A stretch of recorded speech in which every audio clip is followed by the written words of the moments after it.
پانچواں باب حضرت امام حسن مجتبی علیہ السلام۔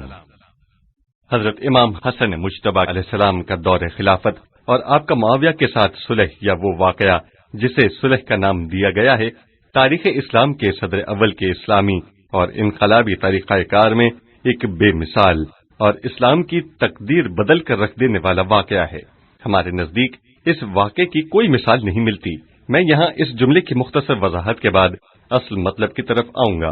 اسلامی انقلاب یعنی اسلامی آئیڈیالوجی اور وہ امانت جسے اللہ تعالیٰ نے اسلام کے نام سے لوگوں کے لیے بھیجا تھا، جو ابتدائی طور پر ایک تحریک تھی، یعنی اس دین نے ابتدا میں اپنے آپ کو جہاد اور ایک عظیم انقلابی تحریک کی صورت میں پیش کیا تھا، اور یہ اس وقت کی بات ہے جب حضور اکرم نے مکہ معظمہ میں اس نظریے کا اعلان کر دیا تھا، تو توحید اور اسلام کے دشمنوں نے اس کے مقابلے میں صف آرائی کی تھی تاکہ اس فکر کو آگے بڑھنے سے روکا جا سکے۔ لیکن پیغمبر اسلام نے اپنے با وفا اصحاب کی مدد سے اس تحریک کو منظم کیا اور سرزمین مکہ میں ایک عاقلانہ اور قوی تحریک کا آغاز فرمایا، اور یہ تحریک 13 سال تک مسلسل جاری رہی۔ یہ اس کا پہلا دور تھا۔ 13 سال بعد آپ نے اپنی تعلیمات، نعروں، تنظیم سازی اور بے پناہ قربانیوں اور دیگر ذرائع کی مدد سے اس فکر کو ایک حکومت، ایک سیاسی نظام اور ایک امت کی زندگی کے اجتماعی نظام میں بدل کر رکھ دیا، اور یہ سب اس وقت ہوا جب حضور اکرم صلی اللہ علیہ وآلہ وسلم مدینہ منورہ تشریف لائے اور اسے اپنی حکومت کا مرکز قرار دیا۔ پھر وہیں سے اسلامی تعلیمات کو عام کرتے رہے اور اسلام ایک تحریک کی شکل سے نکل کر ایک حکومت میں تبدیل ہو گیا، اور یہ اسلام کا دوسرا دور تھا۔ یہ طریقہ کار پیغمبر اکرم کے 10 سالہ دور اقتدار اور آپ کے بعد 4 خلفاء اور امام حسن مجتبی علیہ السلام کے 6 مہینے کے دور خلافت تک جاری رہا، اور اسلامی نظام ایک حکومت کی صورت میں ظاہر ہوا جہاں ہر شعبے کے لیے ایک اجتماعی نظام موجود تھا، یعنی حکومتی، فوجی، سیاسی، ثقافتی، عدالتی اور اقتصادی امور کے شعبے موجود تھے، اور سب ترقی کے راہ پر گامزن تھے۔ اگر اسی رفتار سے یہ نظام آگے بڑھتا چلا جاتا تو پورے عالم پر چھا جاتا، یعنی اسلام نے یہ ثابت کر دیا کہ اس کے اندر یہ قابلیت موجود ہے۔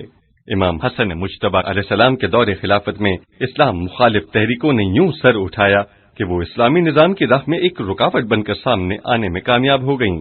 اگرچہ یہ تحریکیں امام حسن علیہ السلام کے دور میں وجود میں نہیں آئی تھیں، بلکہ یہ کئی سال پہلے سے موجود تھیں۔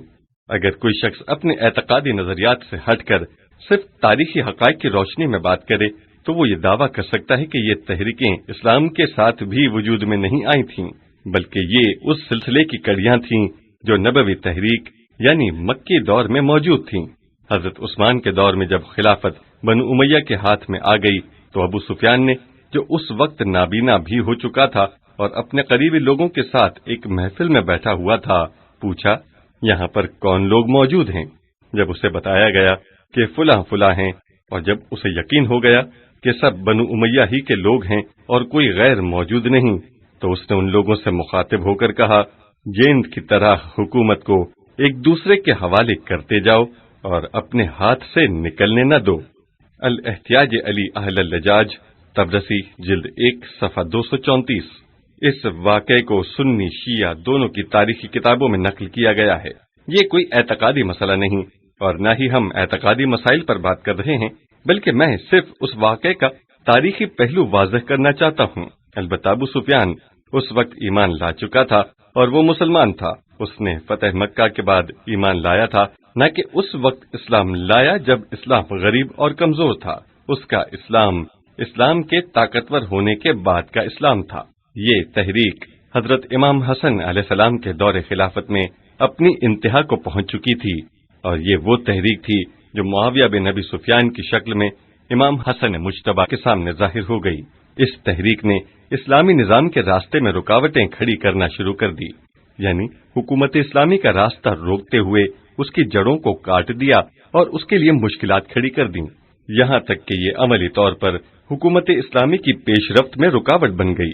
صلح امام حسن علیہ السلام کے باب میں ہم نے بارہا اس مسئلے کو بیان کیا ہے، اور کتابوں میں بھی لکھا ہوا ہے کہ اگر اس موقع پر امام حسن کی جگہ کوئی اور ہوتا، یہاں تک کہ خود امیر المومنین امام علی ہوتے، تب بھی جو کچھ امام حسن نے کیا تھا اس کے علاوہ کچھ اور ممکن ہی نہ تھا۔ کوئی بھی شخص امام حسن کے اس اقدام کے کسی گوشے پر انگلی نہیں اٹھا سکتا، کیونکہ آپ کا یہ اقدام 100% منطقی استدلال پر مبنی ہے۔ اہل بیت علیہم السلام میں سب سے زیادہ جذباتی کون تھا؟ کس کی زندگی جد و جہد اور جہاد میں گزری ہے؟ دشمن کے مقابلے میں دینی غیرت اور حمیت کا پاس رکھنے والا کون تھا؟ یقیناً وہ حسین ابن علی علیہ السلام تھے، اور آپ صلح میں امام حسن کے برابر کے شریک تھے۔ امام حسن نے اکیلے صلح نہیں کی تھی، بلکہ امام حسن اور امام حسین دونوں نے مل کر صلح کی تھی۔ فرق صرف یہ تھا کہ امام حسن آگے آگے تھے اور امام حسین آپ کے پیچھے تھے، اور امام حسن کے نظریات کا دفاع کرتے تھے۔ ایک مرتبہ ایک نشست میں جب آپ کے قریبی دوستوں، تحریکی اور جذباتی ساتھیوں میں سے ایک شخص نے امام حسن پر اعتراض کیا تو امام حسین نے امام حسن کا دفاع کیا۔ امام حسین نے حجر کو خاموش ہونے کا اشارہ کیا اور وہ خاموش ہو گیا۔ شرح نہج البلاغہ ابن ابی الحدید جلد 16 صفحہ 15۔ کوئی شخص یہ دعویٰ نہیں کر سکتا کہ امام حسن علیہ السلام کی جگہ امام حسین علیہ السلام ہوتے تو یہ صلح واقع نہیں ہوتی، نہیں، بلکہ اس صلح میں بھی امام حسین امام حسن کے ہمراہ موجود تھے اور صلح واقع ہوئی۔ اسی طرح اگر امام حسین علیہ السلام اکیلے ہوتے تب بھی ایسے حالات میں وہی کچھ کرتے جو امام حسن علیہ السلام نے کیا۔ تاریخ کا باعظمت اور ملائمت سے بھرپور مصالحانہ اقدام۔ صلح کی تمام شرائط موجود تھیں اور اس کے علاوہ کوئی دوسرا راستہ ہی نہ تھا، کیونکہ اس وقت شہادت کے لیے خود کو پیش کرنے کا موقع ہرگز نہیں تھا، جیسا کہ مرحوم شیخ آل یاسین نے اپنی کتاب صلح امام حسن علیہ السلام، جس کا میں نے 1969 میں فارسی ترجمہ کیا تھا، میں یہ ثابت کیا ہے۔ اس وقت شہادت کا امکان ہی نہ تھا، کیونکہ ہر مقتول شہید نہیں کہلاتا، بلکہ کچھ شرائط کے ساتھ اگر کوئی مارا جائے تو اسے شہید کہتے ہیں۔ چونکہ وہ شرائط یہاں موجود نہیں تھیں، لہذا اگر امام حسن ان دنوں قتل ہو جاتے تو شہید نہیں کہلاتے، کیونکہ ایک ایسے موقع پر جہاں انسان کو مصلحت سے کام لینا چاہیے تھا، وہاں پر وہ جارحانہ رویہ اپنائے اور مارا جائے تو ایسی موت کو خودکشی کے علاوہ شہید کہنا ممکن نہ تھا۔ صلح امام حسن علیہ السلام کے مختلف پہلوؤں پر ہم بات کر چکے ہیں، لیکن اب مسئلہ یہ ہے کہ امام حسن مجتبی علیہ السلام کی صلح کے بعد حالات انتہائی ہوشیاری اور زیرکی کے ساتھ اس طرح سے منظم کیے گئے کہ اسلام اور اسلامی تعلیمات کو خلافت کے نام پر وجود میں آنے والی ملوکیت کے اس کثیف گرداب میں داخل ہی نہ ہونے دیا جائے، اور یہی امام حسن علیہ السلام کا کارنامہ تھا۔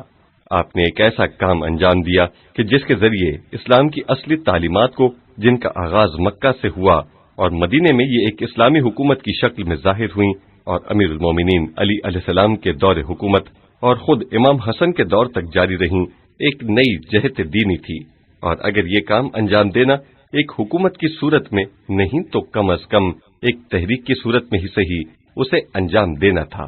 اور یہ اسلام کا تیسرا دور تھا کہ جس میں اسلام نے دوبارہ ایک تحریک کی شکل اختیار کر لی تھی، جس کے نتیجے میں اسلام ناب محمدی، اسلام کی اصلی تعلیمات، وہ اسلام جو ظلم کے مقابلے میں اٹھ کھڑا ہوتا ہے، وہ اسلام جو سازشوں کو ناکام بنا دیتا ہے، وہ اسلام جو ہر قسم کی تحریفات سے پاک ہے، اور وہ جو اسلام لوگوں کے ہاتھوں کھلونا بننے سے بچنے والا ہے، وہ اسلام باقی رہ گیا۔ لیکن یہ ایک تحریک کی صورت میں باقی رہ گیا، یعنی امام حسن کے دور میں اسلامی طرز فکر جس نے ایک طویل راستے کو طے کرتے ہوئے حکومت کی باغ ڈور سنبھالا تھا، اس نے دوبارہ پلٹ کر ایک تحریک کی شکل اختیار کر لی تھی۔ البتہ اس دور میں اسلامی تحریک کی ذمہ داریاں خود پیغمبر اسلام صلی اللہ علیہ وآلہ وسلم کے دور کی ذمہ داریوں سے کہیں زیادہ سخت اور مشکل تھیں، کیونکہ یہاں دین کا مخالف بھی مذہب اور دین کا نعرہ لگا رہا تھا اور مذہب ہی کا لبادہ اوڑھا ہوا تھا، جبکہ حقیقت میں دین اور مذہب سے اس کا کوئی تعلق نہ تھا، اور یہی چیز ائمہ معصومین علیہ السلام کے لیے سب سے بڑی رکاوٹ تھی۔ البتہ ائمہ اطہار علیہ السلام سے منقول روایات اور ان کے حالات زندگی کے مطالعے سے میں اس نتیجے پر پہنچ گیا ہوں کہ جس دن سے صلح امام حسن علیہ السلام واقع ہوئی، اسی دن سے لے کر آخر تک ائمہ معصومین کی مسلسل یہ کوشش رہی کہ کسی نہ کسی طریقے سے اس تحریک کو ایک مرتبہ پھر حکومت میں تبدیل کر سکیں۔ اس حوالے سے بہت ساری روایات پائی جاتی ہیں، البتہ ممکن ہے کہ کچھ لوگ اس چیز کا کسی اور انداز سے جائزہ لیں لیکن میری تحقیق یہ ہے کہ ائمہ اطہار کی پوری کوشش رہی ہے کہ اس تحریک کو حکومت میں تبدیل کر سکیں، یعنی وہ چاہتے تھے کہ معاشرے کا نظام اس تحریک کے ہاتھ میں ہو جو ہوا و ہوس اور نفسانی خواہشات سے دور اور پاک و صاف ہے۔ لیکن یہ بہت ہی بڑا، سخت اور مشکل کام تھا۔ اس انقلابی تحریک کے دوسرے دور یعنی سفیانی، اموی اور عباسی خلفاء کے دور میں لوگوں کے لیے سب سے اہم بات یہ تھی کہ وہ اسلام اور قرآن کے اصولوں کو سمجھنے اور ان کی پہچان میں غلطی نہ کریں۔ آخر تمام ادیان عالم نیز قرآن کریم میں انسانوں کو اس قدر غور و فکر کی تاکید کیوں کی گئی ہے، اور وہ بھی دین کے بنیادی اصولوں یعنی توحید کے بارے میں۔ توحید کا صرف یہ مطلب ہرگز نہیں کہ ہم کہیں کہ کوئی خدا ہے اور وہ بھی ایک ہے، دو نہیں ہیں۔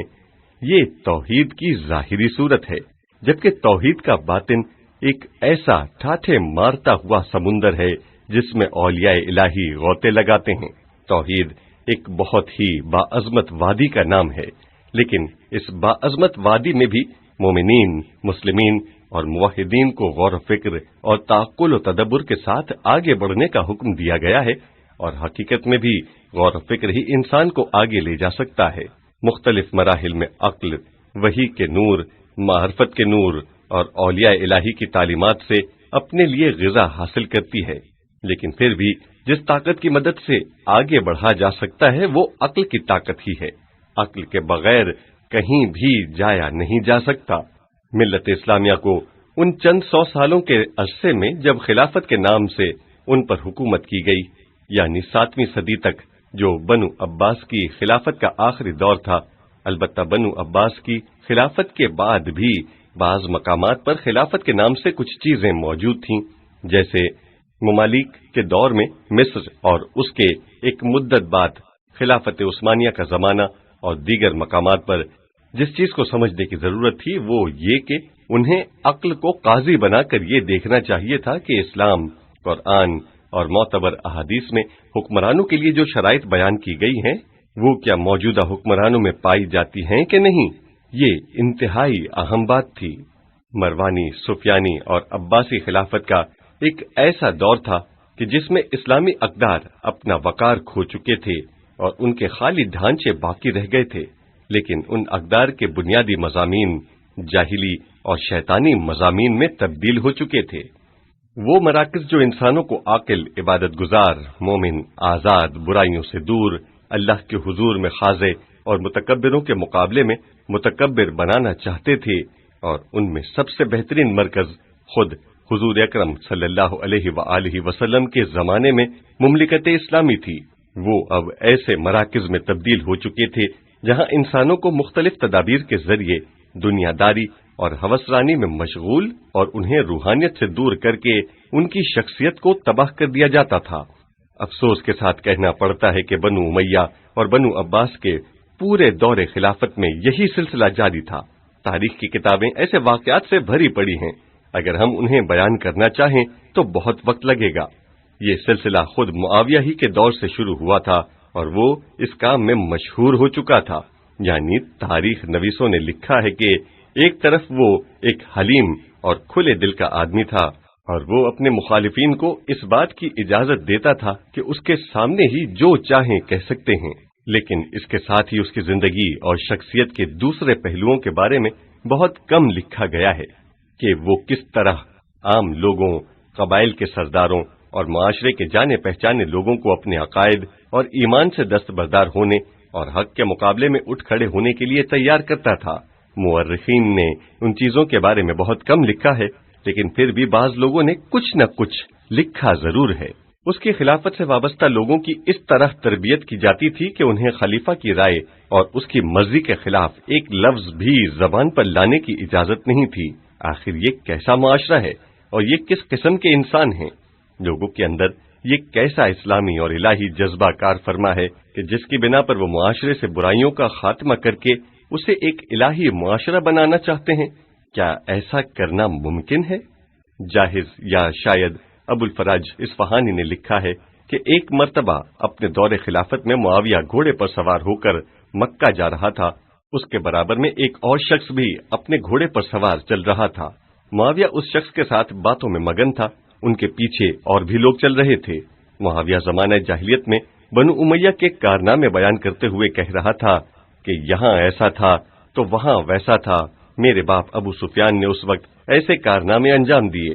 راستے میں کچھ بچے کھیل رہے تھے کہ کسی بچے نے ایک پتھر پھینکا اور وہ معاویہ کے ساتھ والے آدمی کی پیشانی پر جا لگا اور اس کی پیشانی سے خون بہنے لگا۔ اس شخص نے معاویہ کی باتوں میں خلل نہیں ڈالا، بلکہ کچھ کہے بغیر خاموشی سے درد کو برداشت کرتا رہا۔ معاویہ یوں ہی اپنی باتوں میں مگن تھا کہ اچانک اس کی نظر اس شخص کی پیشانی پر پڑی۔ اس نے دیکھا کہ اس کی پیشانی سے خون بہ رہا ہے۔ ارے یہ کیا ہوا ہے؟ تمہاری پیشانی سے خون بہ رہا ہے؟ وہ شخص معاویہ کے جواب میں کہتا ہے، کیا میری پیشانی سے خون بہ رہا ہے؟ کہاں ہے؟ یعنی وہ شخص یہ تاثر دینے کی کوشش کر رہا تھا کہ وہ معاویہ کی باتیں سننے میں اس قدر مگن تھا کہ اسے پتہ بھی نہیں چلا کہ اس کی پیشانی پر پتھر لگا ہے اور خون بہ رہا ہے۔ معاویہ نے اس سے پوچھا، تعجب ہے، تمہاری پیشانی پر پتھر لگا ہے اور خون بہ رہا ہے، تجھے پتہ بھی نہیں چلا؟ اس نے کہا، نہیں، مجھے تو پتہ ہی نہیں چلا۔ اس نے اپنی پیشانی پر ہاتھ رکھتے ہوئے کہا، تعجب ہے، خون بہ رہا ہے؟ آپ کی قسم، میں تو آپ کی شیریں کلامی میں اس قدر مگن تھا کہ جب تک آپ نے نہیں بتایا مجھے پتہ بھی نہیں چلا کہ میری پیشانی سے خون نکل رہا ہے۔ معاویہ نے اس شخص سے پوچھا، بتا، بیت المال سے تجھے کتنا وظیفہ ملتا ہے؟ اس نے کہا، مثلا مجھے اتنا ملتا ہے۔ معاویہ نے کہا، واقعا تیرے ساتھ ظلم ہو رہا ہے۔ اس نے وہیں بیٹھے بیٹھے حکم دیا کہ اس کا وظیفہ 3 گنا بڑھایا جائے۔ یہ تھا معاویہ کی حکومت کا مزاج اور اس دور کی ثقافت کا معیار۔ اس زمانے میں جو لوگ سرداروں اور خلفاء کی چاپلوسی کرتے ہوئے ان کے گن گاتے تھے، اختیارات انہی کے ہاتھوں میں ہوتے تھے۔ یہاں پر قابلیت اور معیار کی بنا پر اختیارات دینے کا رواج ہی نہیں تھا۔ بنیادی طور پر عرب معاشرے میں حسب و نسب کو بڑی اہمیت دی جاتی ہے کہ فلاں شخص کا تعلق کس قبیلے سے ہے اور اس کے والدین کون ہیں، لیکن یہ لوگ بنو امیہ تو حسب و نسب کا بھی کوئی خیال نہیں رکھتے تھے۔ عبد الملک بن مروان اور ان کے بعض بیٹوں کے دور حکومت میں انہوں نے یوسف بن عمر ثقفی نامی شخص کو ایک طویل عرصے تک عراق پر مسلط کیے رکھا، جو انتہائی بدبخت اور کینہ پرور شخص تھا۔ تاریخ میں اس کی کینہ پروری کے بہت سارے واقعات بیان کیے گئے ہیں۔ یہ شخص چھوٹے قد کا حامل تھا۔ وہ جب درزی کو کپڑے دیتا تو اس سے پوچھتا تھا کہ کیا یہ کپڑا اس کے سوٹ کے لیے کافی ہے؟ جب درزی کہتا کہ جی ہاں یہ کپڑا کافی ہے، بلکہ تھوڑا کپڑا بچ بھی جائے گا، تو وہ اس درزی سے کپڑا واپس لیتے ہوئے اسے گرفتار کرنے اور سزا دینے کا حکم دیتا تھا۔ جب درزیوں کو اس کی سعادت کا پتہ چل گیا تو جب بھی وہ کسی درزی کو کپڑا سینے دیتا اور پوچھتا کہ کیا یہ کپڑا میرے لیے کافی ہے، تو درزی اس کی طرف دیکھتے ہوئے کہتا، نہیں جناب، شاید یہ کپڑا آپ کے قد و قامت کے لیے کم پڑ جائے گا، لیکن ہمیں کافی محنت کرنی ہوگی تاکہ اسے آپ کے قد و قامت کے مطابق بنا سکیں۔ وہ یہ جاننے کے باوجود کہ درزی جھوٹ بول رہا ہے اس کی بات پر خوش ہوتا تھا۔ یہ ایسا احمق اور بے وقوف شخص تھا۔ یہ وہی تھا جس نے کوفہ میں زید بن علی علیہ السلام کو شہید کیا۔ ایک ایسا شخص کئی سالوں تک لوگوں کی جان و مال اور عزت و آبرو پر مسلط رہا۔ نہ تو کوئی صحیح حسب و نسب رکھتا تھا اور نہ ہی عقل و شعور کا مالک تھا، لیکن صاحبان اقتدار سے وابستہ تھا، اس لیے اس کو منصب پر بٹھایا گیا۔ یہ چیزیں کسی بھی نظام کے لیے بہت بڑی آفت کا درجہ رکھتی ہیں۔ یہ اسلام مخالف تحریک اسی طرح جاری و ساری تھی، جبکہ اس کے مقابلے میں حقیقی اسلام اور قرآنی اقدار پر مبنی تحریک، جو کسی بھی صورت میں اس غیر اسلامی تحریک کے مقابلے میں گھٹنے ٹیکنے والی نہیں تھی، بھی جاری و ساری تھی، جس کی سب سے واضح مثال ائمہ معصومین علیہ السلام اور ان کے باوفا اصحاب ہیں۔ امام حسن مجتبی کی برکت سے اسلامی اقدار پر مبنی تحریک نے اسلام کو بچا لیا۔ اگر امام حسن علیہ السلام صلح نہ کرتے تو دین اسلام کے ان متحرک اقدار میں سے کچھ بھی باقی نہ بچتا، بلکہ سب کچھ ختم ہو جاتا، کیونکہ اس صورت میں بظاہر غلبہ تو معاویہ ہی کو حاصل ہونا تھا، کیونکہ حالات یہ بتاتے ہیں کہ امام حسن کو کامیابی ملنے کے کوئی امکانات نہیں تھے، بلکہ کامیابی معاویہ ہی کو ملنے والی تھی، کیونکہ تمام تبلیغاتی ذرائع پر اس کا قبضہ تھا۔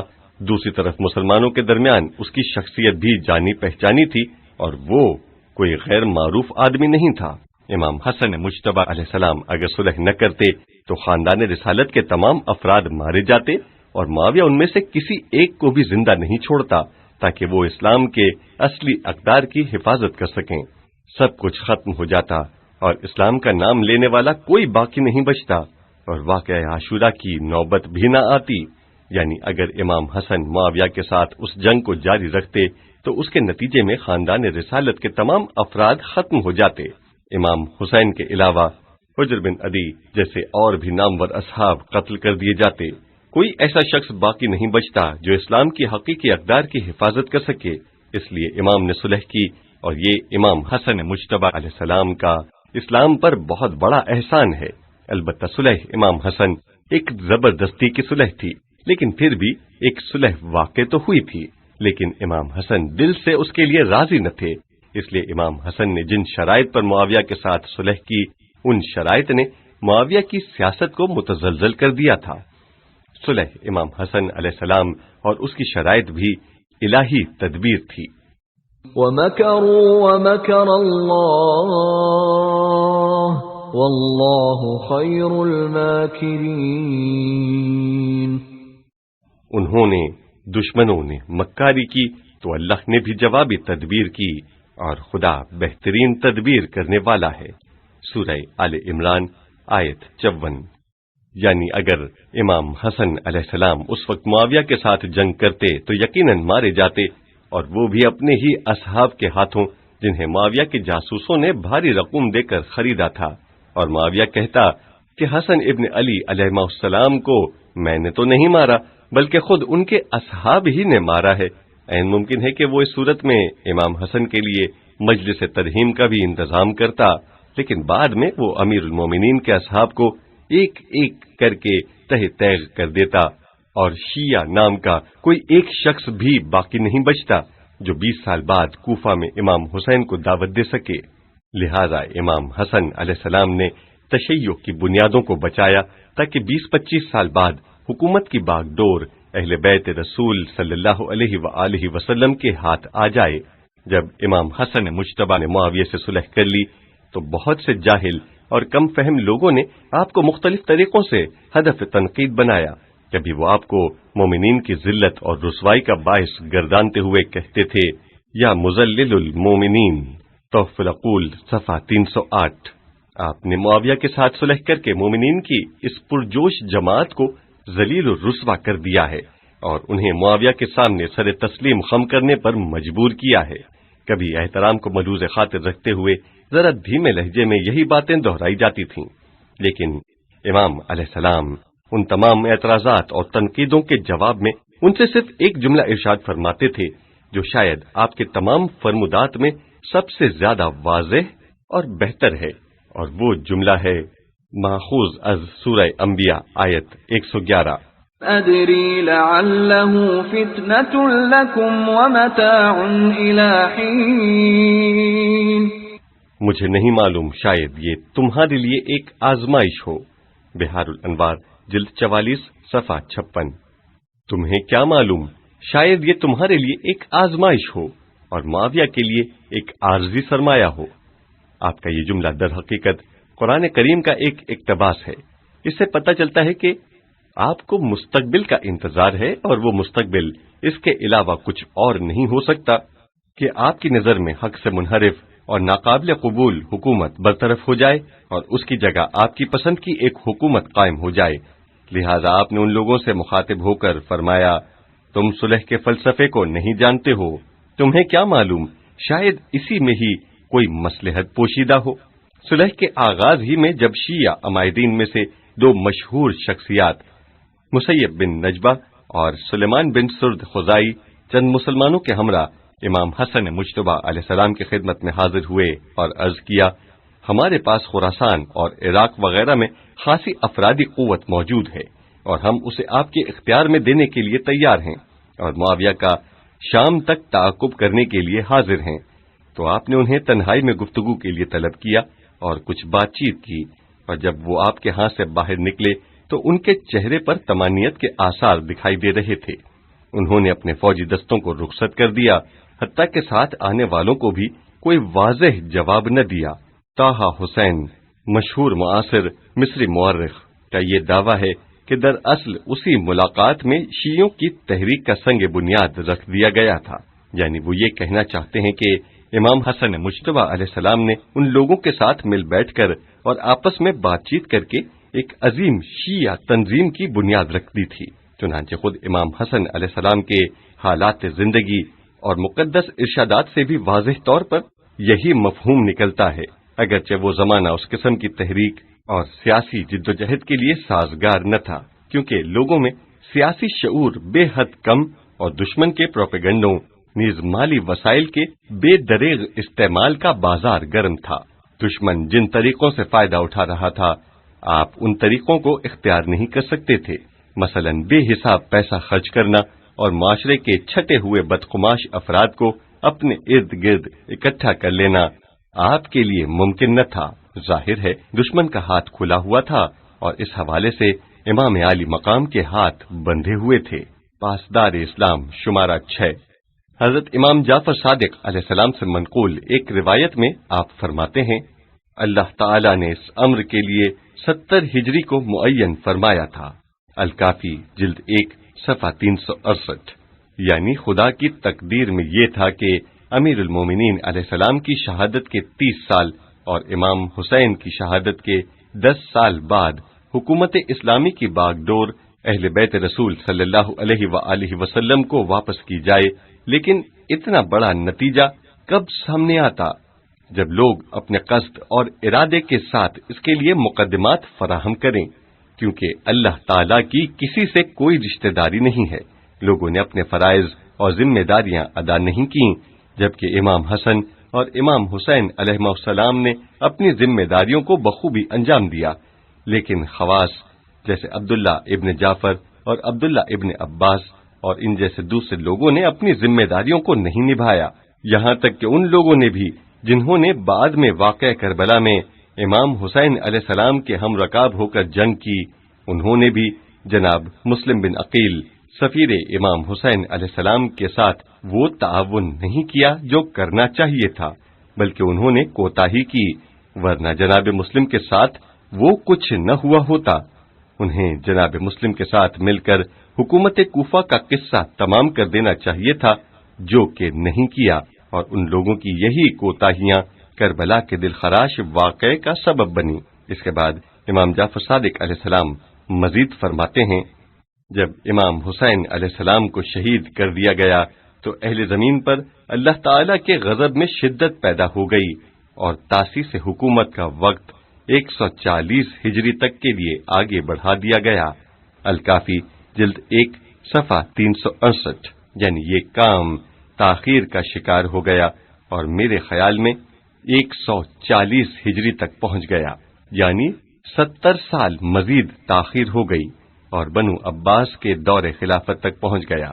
پس معلوم ہوتا ہے کہ امام حسن علیہ السلام کی صلح ایک عظیم کام کا مقدمہ قرار پائی، ورنہ ائمہ معصومین علیہ السلام اتنی آسانی کے ساتھ اپنے موقف سے دستبردار ہونے والے کب تھے؟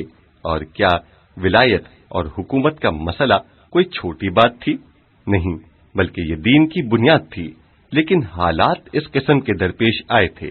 صلح امام حسن علیہ السلام کے بارے میں اب تک بہت کچھ لکھا اور کہا گیا ہے، لیکن میں یہاں پر اس عظیم واقعے کا ایک دوسرے زاویے سے جائزہ لینا چاہتا ہوں، کیونکہ اس واقعے کا تعلق تاریخ کے ایک انتہائی حساس موڑ سے ہے جو اس کی اہمیت میں اضافہ کر دیتا ہے، چونکہ تاریخ اسلام ایسے سیاسی واقعات سے بھری پڑی ہے جیسے پیغمبر اسلام صلی اللہ علیہ وآلہ وسلم، امیر المومنین علیہ السلام اور دوسرے ائمہ معصومین علیہ السلام کے دور کے واقعات، یا خلفائے بنو امیہ اور بنو عباس کے دور کے واقعات وغیرہ۔ لیکن صلح امام حسن علیہ السلام جیسے واقعات جو پورے تاریخ اسلام پر اثر انداز ہوئے ہوں بہت کم ہیں۔ میری نظر میں تاریخ اسلام میں اس قسم کے چند ایک واقعات پائے جاتے ہیں جو اس طرح پوری تاریخ پر اثر انداز ہوئے ہوں۔ اس لحاظ سے کئی صدیوں پر مشتمل تاریخ اسلام میں صلح امام حسن علیہ السلام کا واقعہ انتہائی اہمیت کا حامل ہے۔ اس واقعے کا ایک اہم موڑ اسلامی خلافت کا ملوکیت میں تبدیل ہونا ہے۔ اگر ہم اس نقطے پر غور و فکر کریں تو یہ جملہ بہت ہی پرمغز اور انتہائی اہمیت کا حامل ہے، کیونکہ خلافت اور ملوکیت دو الگ الگ قسم کے طرز حکومت ہیں۔ ان دونوں قسم کے طرز حکومت میں صرف کسی ایک یا دو تین چیزوں میں اختلاف موجود نہیں، بلکہ یہ دونوں بالکل ہی ایک دوسرے سے مختلف ہیں۔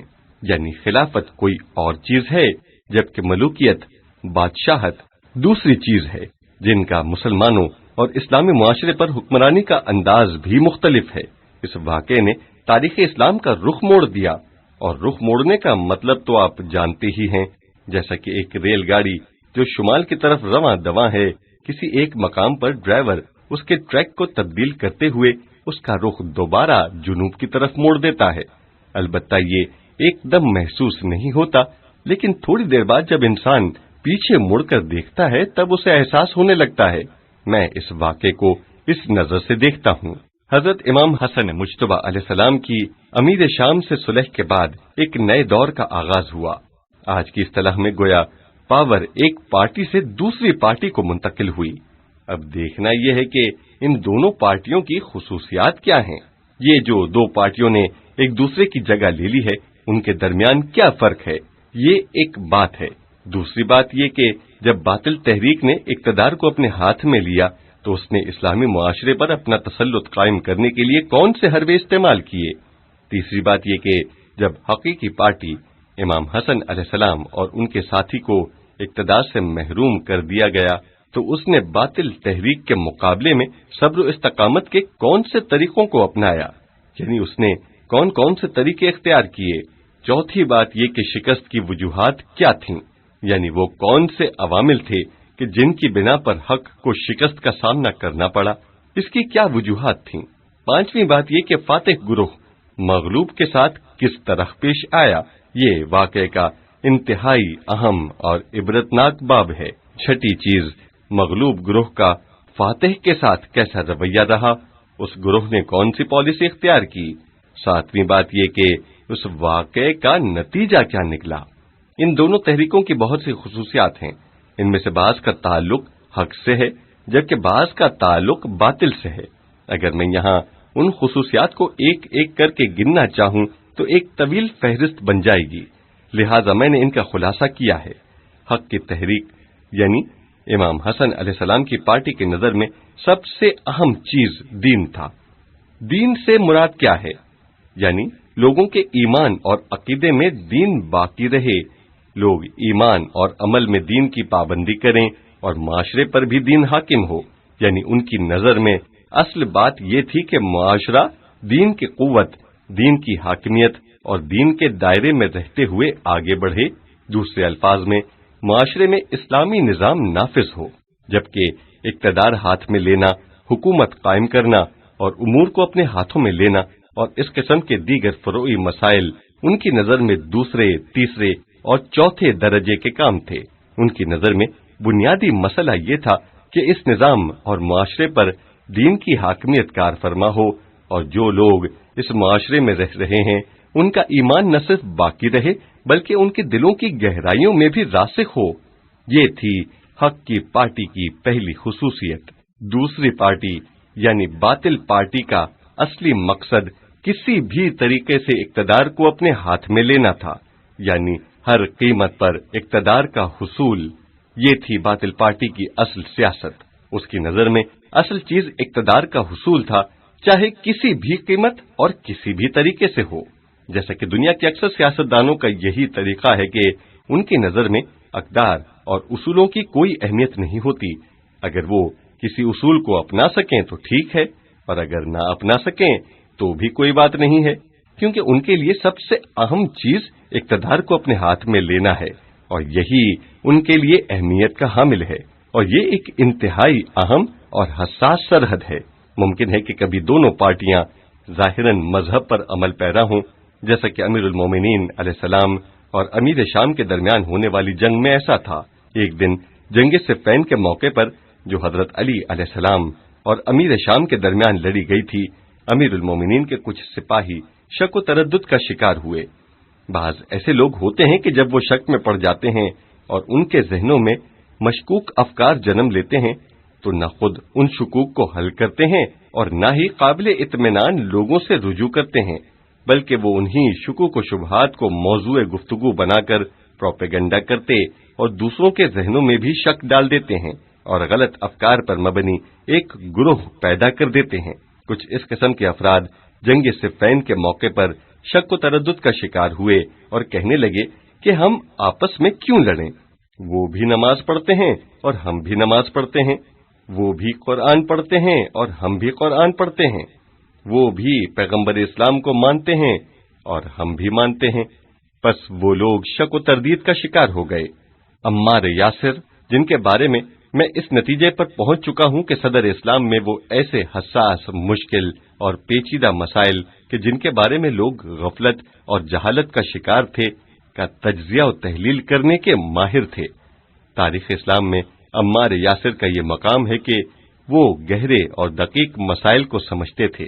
اگر ہم مالک اشتر کو ان کی تلوار اور بہادری سے پہچانتے ہیں تو ہمیں عمار یاسر کو ان کی فصاحت زبان، روشن فکری، درست فہم و ادراک اور صدر اسلام کے ایک عظیم تجزیہ نگار کے طور پر جاننا چاہیے۔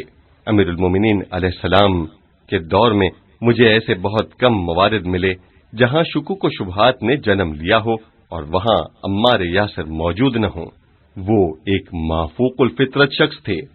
جنگ صفین کے موقع پر بھی جب عمار یاسر کو یہ اطلاع ملی کہ لشکر کے کچھ سپاہی شک و تردد کا شکار ہو چکے ہیں تو وہ ان تک پہنچ گئے اور ان کے سامنے کچھ حقائق بیان کیے۔ آپ نے واضح کیا کہ اصل مسئلہ یہ نہیں ہے کہ وہ بھی نماز پڑھتے ہیں اور تم بھی نماز پڑھتے ہو۔ چنانچہ انہوں نے کہا، خدا کی قسم، میں نے ایک اور جنگ میں دیکھا ہے کہ یہی دونوں پرچم جو آج ایک دوسرے کے مقابلے میں کھڑے ہیں، یہ پرچم کہ جس کے نیچے امیر المومنین علیہ السلام موجود ہیں، اسی طرح اس پرچم کے مقابلے میں تھا جس کے نیچے معاویہ کھڑا تھا، اور وہ جنگ بدر کا موقع تھا جس موقع پر یہ دونوں پرچم یعنی بنو ہاشم اور بنو امیہ کا پرچم ایک دوسرے کے مد مقابل تھے، اور اس پرچم کے سائے تلے حضرت رسول اکرم صلی اللہ علیہ وآلہ وسلم اور امیر المومنین علی علیہ السلام تھے، اور اس پرچم کے نیچے یہی معاویہ اور اس کا باپ ابو سفیان تھے۔ ان دونوں کے درمیان اصولی اختلاف پایا جاتا ہے، لیکن آپ لوگ ظاہر کو مت دیکھیں۔ اسی طرح عمار یاسر نے ان کے ذہنوں سے شکوک و شبہات کو دور کر دیا۔ بس معلوم ہوا کہ باطل تحریکیں جن کا اصل مقصد حصول اقتدار ہوتا ہے، وہ بھی کبھی کبھار مصلحتاً اسلام کے ظواہر پر عمل پیرا ہوتی ہیں، اور یہ ان کے حق پر ہونے کی کوئی دلیل نہیں ہے۔ لہذا ضروری ہے کہ ان کے باطن کو دیکھا جائے اور انتہائی ہوشیاری کے ساتھ یہ تشخیص دی جائے کہ کون سی تحریک کس سے وابستہ ہے۔ یہ پہلی بات ہے۔ ان دونوں تحریکوں کی پہچان اور علامت یہ ہے کہ ایک طرف اقتدار پرستی اور اقتدار کو تحفظ دینا ہے، تو دوسری طرف اصول پرستی اور اقدار کا تحفظ اور پاسداری ہے۔ اسلام اور اس کے بنیادی افکار یعنی اسلامی اقدار کو قبول کرنا اور ان کے تحفظ کے لیے جد و جہد اور جہاد کرنا۔ پس ایک طرف اقدار، اصول پرستی اور ان کا تحفظ ہے، اور دوسری طرف اقتدار پرستی ہے، یعنی ہر قیمت پر اقتدار کو اپنے ہاتھ میں لینا، یعنی کچھ بھی ہو جائے وہ اقتدار کو اپنے ہاتھ میں لینا چاہتی ہے۔ لیکن یہ باطل تحریکیں کون سے طریقے اور ذرائع سے استفادہ کرتی ہیں، یہ بھی ایک اہم اور توجہ طلب نکتہ ہے۔ ہمیشہ باطل تحریکیں مختلف طریقہ کار اپناتی ہیں، جیسا کہ معاویہ کا منصوبہ ایسے طریقوں پر مشتمل تھا جو اس کے اقتدار، طاقت اور تحفظ سے عبارت ہے۔ اس کے ہر عمل سے کسی نہ کسی حوالے سے اپنے اقتدار کے استحکام کا مقصد پھوٹتا ہے۔ اس کے اقدامات میں سے چند ایک درج ذیل ہیں۔ ایک، طاقت کا اظہار۔ بعض جگہوں پر وہ اپنی طاقت کا بھرپور اظہار کرتا ہے اور اپنے مخالفین کی بے رحمی سے سرکوبی کرتا ہے۔ دو، دولت اور پیسے کا استعمال جو سازشی عناصر کے لیے ایک بہترین ذریعہ آمدنی ہے۔ تین، تبلیغ اور جھوٹا پروپیگنڈا۔ چار، سیاست بازی یعنی سیاسی طریقوں سے اپنے مخالفین کو شکست دینا۔ یہ وہ حربے تھے جن سے معاویہ خوب استفادہ کرتا تھا۔ ملاحظہ کیجئے کہ معاویہ ایک جگہ اس قدر سختی کے ساتھ پیش آتا ہے کہ حجر بن عدی، جن کا شمار پیغمبر اکرم صلی اللہ علیہ وآلہ وسلم کے نامور اصحاب میں ہوتا ہے، جنہیں قتل کر دینا اس کے لیے انتہائی مہنگا بھی پڑ سکتا ہے، لیکن وہ اسے قتل کرا دیتا ہے۔ رشید ہجری کا تعاقب کرتا ہے، یہاں تک کہ انہیں بھی شہید کر دیتا ہے۔ زیاد بن ابیہ کو، جو ایک انتہائی ظالم، بد اخلاق اور بے حسب و نسب اور طاقت کا دلداد شخص تھا، کوفہ کا، جو تشیع اور پیروان ولایت کا گڑھ تھا، گورنر مقرر کرتا ہے اور اسے پورے اختیارات دے دیتا ہے کہ جو تم چاہو کر سکتے ہو۔ اسی زیاد بن ابیہ کے بارے میں مورخین نے لکھا ہے کہ تم لوگوں کو شک کی بنا پر گرفتار کرتے ہو اور اولیاء الہی پر جھوٹے الزامات لگا کر قتل کر دیتے ہو۔ الدرجات الرفیع، صفحہ 360۔ جس شخص کے بارے میں معمولی بھی شک ہوتا کہ اس کا جھکاؤ اہل بیت اطہار علیہ السلام کی طرف ہے، اسے گرفتار کر کے زندان میں ڈال دیتا تھا اور اسے سخت اذیتیں دیتا تھا، اور جس شخص پر اہل بیت علیہ السلام کے تعاون کا الزام لگتا اسے قتل کر کے اس کا نام و نشان مٹا دیتا تھا۔ یعنی عراق اور کوفہ میں، جو شیعیان اہل بیت کا مرکز تھا، ایک عجیب افراتفری اور دگرگوں صورتحال تھی۔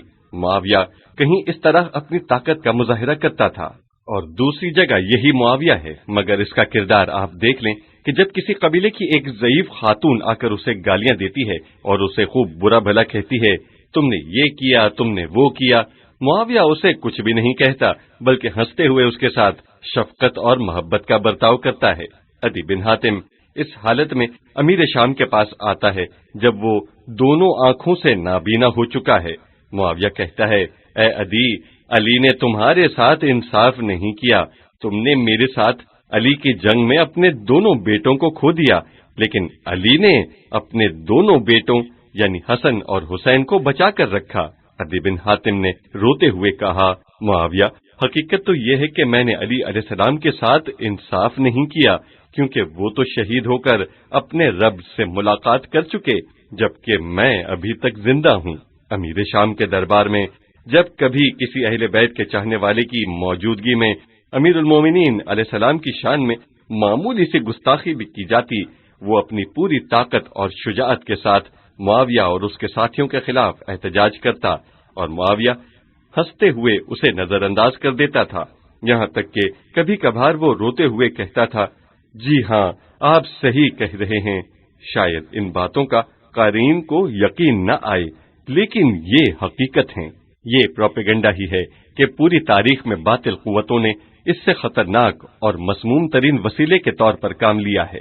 حق کی تحریکیں باطل تحریکوں کی طرح پروپیگنڈوں سے کام نہیں لے سکتی ہیں، کیونکہ اگر جھوٹے پروپیگنڈوں کے ذریعے کسی کے ذہن کو مکمل طور پر متاثر کرنا چاہیں تو اس کے لیے بہت زیادہ ڈرامے بازی، جھوٹ اور فریب سے کام لینا پڑتا ہے، جو حق کی تحریکوں کے لیے ناممکن ہے۔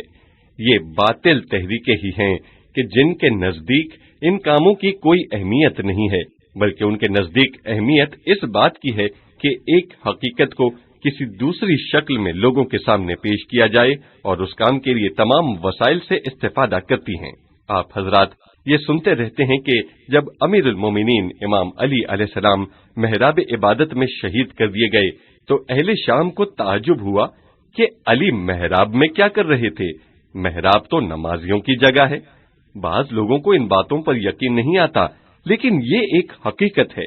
معاویہ نے کئی سالوں پر مشتمل حکومت کے دوران اور اس سے قبل اس کے بڑے بھائی یزید بن ابی سفیان کے دور حکومت میں مختلف پروپیگنڈوں کے ذریعے شام کے ماحول کو اس قدر دھندلا کر دیا اور لوگوں کے ذہنوں کو خراب کر دیا تھا کہ وہ اس کی جھوٹی باتوں کے علاوہ کچھ بھی سمجھنے سے قاصر تھے، اور وہ معاویہ اور بنو امیہ کی حمایت اور اہل بیت اطہار کے خلاف جھوٹے پروپیگنڈے تھے۔ یہ ایک حقیقت ہے کہ دنیا اسلام میں ہجرت کے 100 سال بعد، یعنی شاید امیر المومنین علیہ السلام کی شہادت کے 40-50 سال بعد تک ممبروں سے آپ پر لعن طعن ہوتا رہا۔ میں نے یہ جو کہا کہ اسلامی دنیا میں لعن طعن کا بانی خود معاویہ ہے، اور یہ اس کے اخلاق کا معیار تھا۔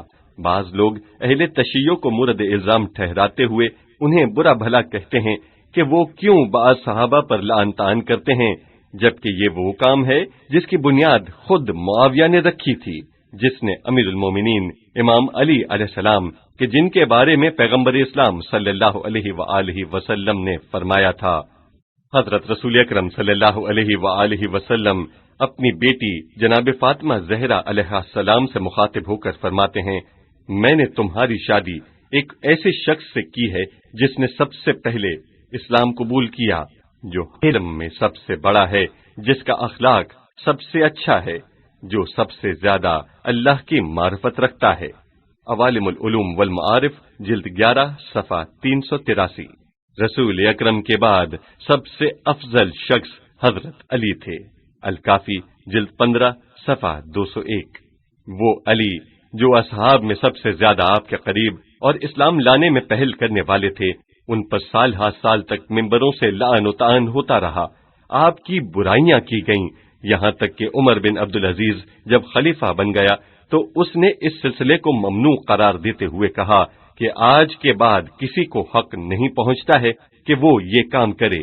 عبد الملک بن مروان کے بعد یکے بعد دیگرے اس کے 2 بیٹے ولید اور سلیمان خلیفہ بنے۔ اس کے بعد 2 سال کے لیے خلافت عمر بن عبدالعزیز کو ملی۔ 2 سال بعد دوبارہ خلافت عبد الملک کے دوسرے 2 بیٹوں یعنی یزید اور حشام کو ملی۔ جب خلافت عمر بن عبدالعزیز کو ملی تو اس نے ان لوگوں کو امیر المومنین امام علی علیہ السلام پر سب و شتم سے روکا۔ اس وقت تک یہ سلسلہ جاری تھا اور شروع میں تو لوگوں کو اس کام پر تعجب ہوتا تھا، لیکن آہستہ آہستہ وہ اس بات کے عادی ہوتے گئے۔ میں نے تاریخ میں پڑھا ہے کہ دنیا اسلام میں کوئی قاری، محدث اور راوی ایسا باقی نہیں جسے معاویہ اور بنو امیہ کے حکومتی کارندوں نے اہل بیت اطہار کے خلاف اور بنو امیہ کے حق میں احادیث گڑھنے اور ان کے حق میں آیات الہی کی تفسیر بیان کرنے اور اس قسم کے دوسرے کاموں کے لیے تیار نہ کیا ہو۔ سمرہ بن جندب کے مشہور حدیث لا ضرر ولا ضرار فی الاسلام، یعنی اسلام میں نہ تو خود نقصان اٹھانے کی اجازت ہے اور نہ ہی دوسروں کو نقصان پہنچانے کی۔ من لا یحذر الفقیہ جلد 4 صفحہ 334 بھی اسی سے مربوط ہے۔ اس کا تعلق اصحاب پیغمبر اسلام صلی اللہ علیہ وآلہ وسلم سے ہے۔ البتہ یہ ایک ایسا صحابی ہے کہ آپ اس سے نفرت کرتے تھے۔ اس کی وجہ وہی مشہور داستان ہے کہ کسی انصاری کے گھر کے صحن میں سمرہ کا ایک درخت تھا اور وہ اپنے درخت کو دیکھنے کے بہانے بغیر اطلاع کے اچانک اس انصاری کے صحن میں داخل ہو جاتا، جبکہ اس گھر میں اس کے بیوی بچے سب موجود ہوتے تھے۔ وہ دیکھتے تھے کہ اچانک ایک شخص بغیر اطلاع کے ان کے گھر میں داخل ہو جاتا ہے۔ سمرہ کی اس حرکت سے ان کو بہت تکلیف پہنچتی تھی، لہذا وہ انصاری اس شخص کی شکایت لے کر پیغمبر اسلام کی خدمت میں پہنچ گیا۔ پیغمبر اسلام صلی اللہ علیہ وآلہ وسلم نے سمرہ بن جندب سے کہا کہ وہ اس درخت کو انصاری کے ہاتھوں فروخت کر دے، لیکن اس نے ایسا کرنے سے انکار کرتے ہوئے کہا کہ درخت میری ملکیت ہے، میں اس کی دیکھ بھال کے لیے جاتا رہوں گا۔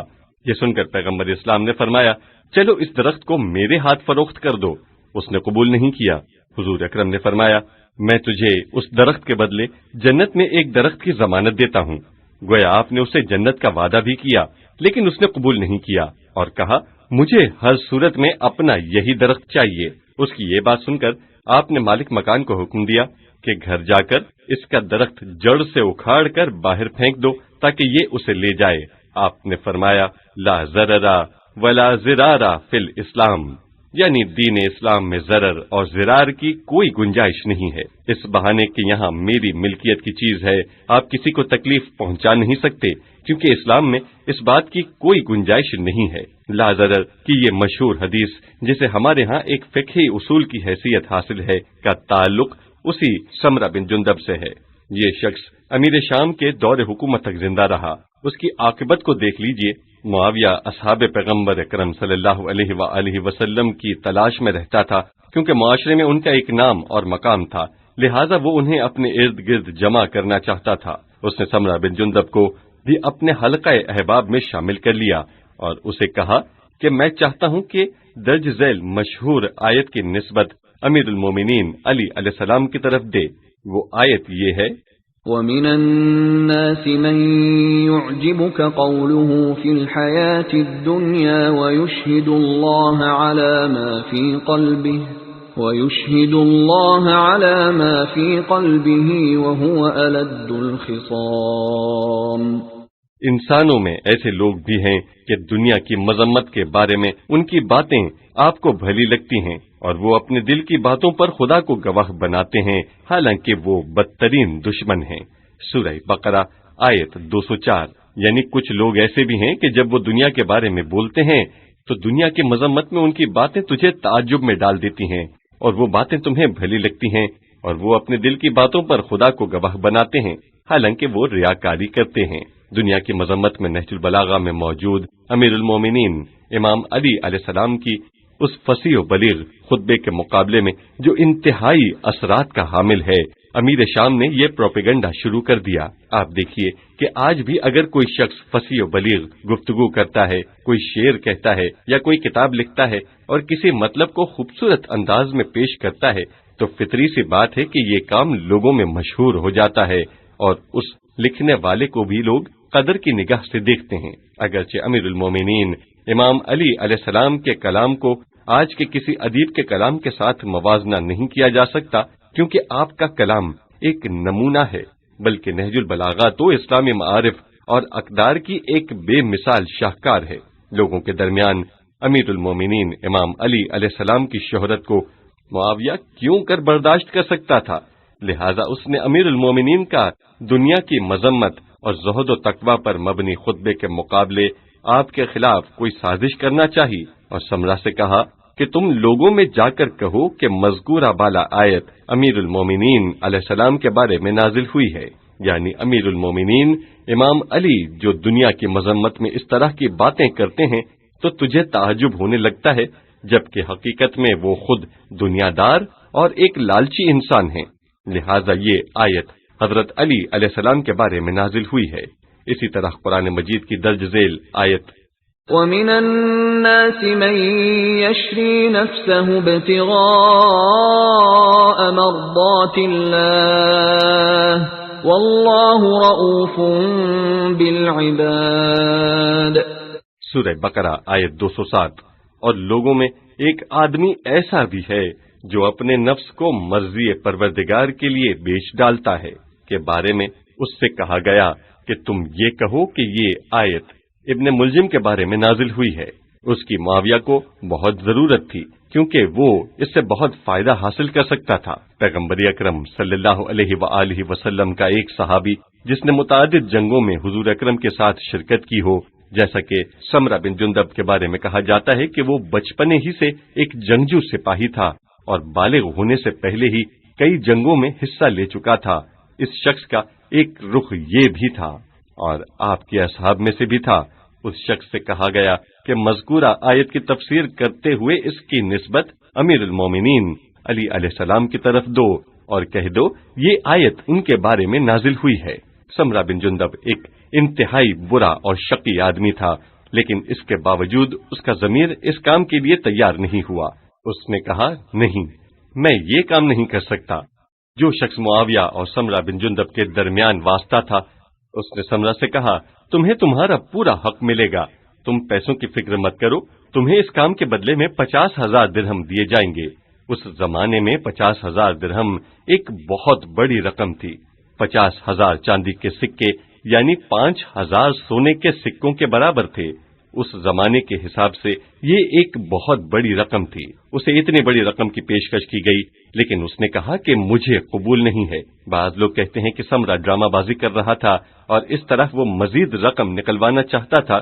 ایسا نہیں تھا کہ اس کا ضمیر اسے اس کام سے روک رہا ہے، کیونکہ وہ جانتا تھا کہ معاویہ کو اس کی ضرورت ہے، اس لیے وہ یہ ڈرامہ کر رہا تھا۔ بہرحال مجھے نہیں معلوم کہ وہ ڈرامہ کر رہا تھا یا اس کا ضمیر اسے اس کام سے روک رہا تھا۔ میں سمرہ جیسے شخص کے گناہوں کو اپنی گردن پر نہیں لینا چاہتا۔ جب اس نے انکار کیا تو معاویہ کی طرف سے قیمت بڑھاتے ہوئے 1,00,000 درہم کر دی گئی، لیکن جب اس نے پھر بھی انکار کیا تو 1,50,000 درہم، پھر 2,00,000 درہم کر دیا، لیکن اس نے پھر بھی قبول نہیں کیا تو قیمت بڑھاتے بڑھاتے 3,00,000 یا 5,00,000 کی پیشکش کی گئی، جو ایک بہت بڑی اور ناقابل تصور رقم تھی، لیکن اس نے پھر بھی قبول نہیں کیا۔ معاویہ نے اس شخص سے جو اس کے اور سمرہ کے درمیان واسطہ تھا کہا اس بے وقوف کو معلوم ہی نہیں کہ 5,00,000 درہم کتنے ہوتے ہیں۔ اس نے کہا 5,00,000 درہم یہاں لائے جائیں تاکہ وہ اپنی آنکھوں سے دیکھ لے کہ یہ کتنی بڑی رقم ہے، پھر دیکھتے ہیں کہ وہ قبول کرتا ہے کہ نہیں۔ معاویہ نے اپنے خزانچی کو حکم دیا کہ خزانے سے 5,00,000 درہم نکال کر یہاں لائے جائیں، کیونکہ اس زمانے میں